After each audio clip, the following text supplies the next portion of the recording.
நண்பர்கள் அனைவருக்கும் வணக்கம். இன்னைக்கு நம்ம இந்த வீடியோல எஸ்பிஐ வங்கி வாடிக்கையாளர்களுக்கு மிக முக்கிய புதிய தகவல் வெளியாகி உள்ளது. ஸோ அதை பத்தி தான் இப்ப நம்ம பார்க்க போறோம்.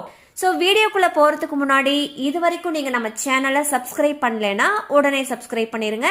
அப்படியே பக்கத்துல இருக்கக்கூடிய பெல் பட்டனையும் கிளிக் பண்ணிருங்க. அப்பதான் நாங்க போடக்கூடிய செய்திகள் அனைத்தும் உங்களை உடனுக்குடன் ரீச் ஆகும். இப்போ வாங்க வீடியோக்குள்ள போலாம். So state bank of India வந்து பார்த்தீங்கன்னா ஐஎம்பிஎஸ் மூலம் பணம் அனுப்புறப்போ அந்த கட்டணத்தில் சில மாற்றங்களை அறிவிச்சிருக்காங்க. ஸோ இதுக்கான காரணம் என்னன்னு சொல்லி பார்த்தீங்கன்னா, இப்போ பெரும்பாலான மக்கள் ஆன்லைன் பரிவர்த்தனைகளை தான் பெருமளவு யூஸ் பண்ணுறாங்க. அந்த மாதிரி வங்கிகள் தற்பொழுது ஆன்லைன் சேவைகளில் வரக்கூடிய செலவுகளை சமன் செய்யறதுக்கு தான் இந்த புதிய கட்டண அமைப்பை கொண்டு வந்திருக்கிறதாக தகவல்கள் வெளியாகி இருக்கு. ஸோ புதிய கட்டண அமைப்பு என்னங்கிறத இப்போ நம்ம பார்த்துடலாம். அண்ட் இப்போ நம்ம பேசிட்டு இருக்கிறது எல்லாமே ஐஎம்பிஎஸ் மூலமாக அனுப்பக்கூடிய அந்த பண பரிவர்த்தனைகளுக்கு மட்டுமே பொருந்தும். ஸோ ஐஎம்பிஎஸ்ல 25,000 ரூபாய் வரைக்கும் அனுப்புறப்போ எப்பயும் போல எந்த விதமான கட்டணமும் கிடையாது. இலவசமாகவே நம்ம அமௌண்ட்டை டிரான்சாக்ஷன் பண்ணிக்கலாம். இதுவே 25,001 ரூபாயிலிருந்து 1,00,000 ரூபாய் வரைக்கும் நம்ம பணம் அனுப்புறோங்கிற பட்சத்துல 2 ரூபாய் பிளஸ் ஜிஎஸ்டி தொகை சேர்த்து கட்ட வேண்டி இருக்கும். அதுவே 1,01,000 ரூபாயிலிருந்து 2,00,000 ரூபாய் வரைக்கும் நம்ம பணம் அனுப்புறப்போ 6 ரூபாய் பிளஸ் ஜிஎஸ்டி சேர்த்து பே பண்ண வேண்டியதா இருக்கும். இதுவே 2,01,000 ரூபாயிலிருந்து 5,00,000 ரூபாய் வரைக்கும் வந்து பாத்தீங்கன்னா 10 ரூபாய் பிளஸ் ஜிஎஸ்டி கட்டணம் வரும்னு சொல்லியிருக்காங்க. இது எஸ்பிஐ ஆன்லைன் சேவைகளான YONO, mobile banking, net banking வழியாக செய்யப்படக்கூடிய ஐஎம்பிஎஸ் பரிவர்த்தனைகளுக்கு பொருந்தும்னு சொல்லியிருக்காங்க. ஸோ இப்போ நம்ம பார்த்தது எல்லாமே ஆன்லைன் மூலமாக அனுப்பக்கூடிய ஐஎம்பிஎஸ் டிரான்சாக்ஷனுக்கான கட்டண அமைப்பு. இதுவே நம்ம வங்கியில போயிட்டு நம்ம பண பரிமாற்றங்கள் செய்யறப்போ இதுக்கு பழைய கட்டண அமைப்பு என்னவோ அதுவே தொடரும்னு சொல்லியிருக்காங்க. ஸோ அதை பத்தி உங்களுக்கு டீட்டெயில் வேணும்னா உங்க வங்கி கிளையை அணுகி மேலும் விவரங்களை கேட்டு தெரிஞ்சுக்கலாம்.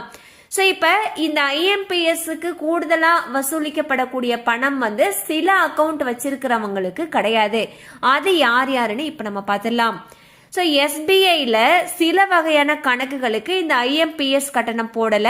அது வந்து சேலரி அக்கௌண்ட் வச்சிருக்கிறவங்க, ஸ்பெஷல் சேவிங்ஸ் அக்கௌண்ட் வச்சிருக்கிறவங்க, ரிஸ்டே ஃபேமிலி அக்கௌண்ட் வச்சிருக்கிறவங்க, அதுவே ஃபேமிலி பென்ஷன் அக்கௌண்ட் வச்சிருக்கவங்க, இந்த மாதிரியான அக்கௌண்ட்ஸ் வச்சிருக்கிறவங்களுக்கு இந்த ஐஎம்பிஎஸ் கட்டணம் இல்லாமலேயே பணம் அனுப்ப முடியும்னு சொல்லியிருக்காங்க.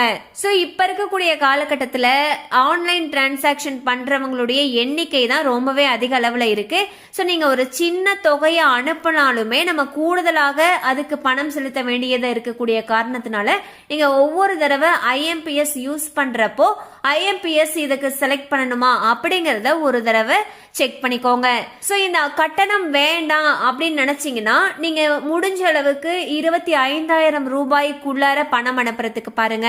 இல்ல உங்களுடைய அக்கௌண்ட் சேலரி அக்கௌண்ட் இல்லாட்டி நம்ம மேல குறிப்பிட்ட மாதிரி ஸ்பெஷல் அக்கௌண்ட்ஸ் வச்சிருந்தீங்கன்னா ஐஎம்பிஎஸ் அனுப்புறப்போ உங்களுக்கு கட்டணமே வராது, உங்களுக்கு ப்ரெஷரே இல்லை. அதுவே நீங்க ஐஎம்பிஎஸ்க்கு பதிலா நெஃப்டி அல்லது யூபிஐ யூஸ் பண்ண முடியுமான்னு பாருங்க. அப்படி பண்ணீங்கன்னாலுமே உங்களுக்கு எக்ஸ்ட்ரா அமௌண்ட் கட்ட வேண்டிய அவசியம் இருக்காது. ஸோ இந்த மாதிரி நம்ம மாற்றி நம்ம பணம் அனுப்புறதன் மூலமாக இந்த தேவையில்லாத கட்டணங்களை நம்ம தவிர்க்கலாம். ஸோ இந்த வீடியோல நம்ம எஸ்பிஐ ஆன்லைன் ஐஎம்பிஎஸ் கட்டண மாற்றம் பத்தி பார்த்தோம். 25,000 ரூபாய் வரைக்கும் நம்ம டிரான்சாக்ஷன் பண்றப்போ இந்த கட்டணம் இல்ல, அது ஃப்ரீன்னு சொல்லி பார்த்தோம்.